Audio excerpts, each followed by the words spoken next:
1,000-year reign, New Heaven and Earth, Part 15.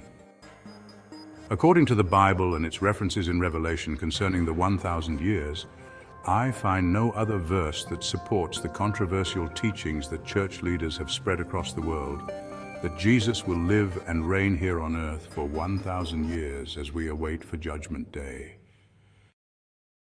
Isaiah 28:10, for line upon line, here a little and there a little. 1 Corinthians 15:23 through 28. What the Bible teaches is that every man has his own order, and when Christ the first fruits does come, then cometh the end.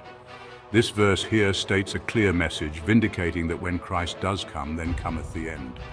Then Jesus shall deliver up the kingdom to God, even the Father.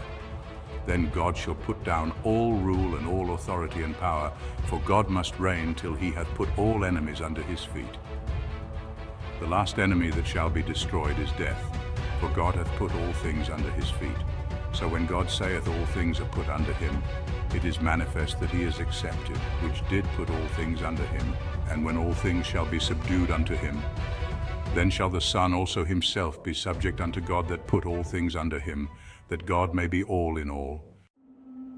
2 Peter 3:10 through 13, for the day of the Lord will come as a thief in the night, in which the heavens shall pass away with a great noise, and the elements shall melt with fervent heat, the earth also and the works that are therein shall be burned up.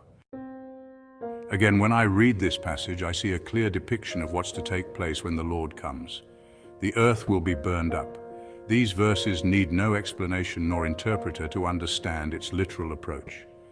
Seeing then that all these things shall be dissolved, what manner of persons ought ye to be in all holy conversation and godliness, looking for and hasting unto the coming of the day of God, wherein the heavens being on fire shall be dissolved, and the elements shall melt with fervent heat.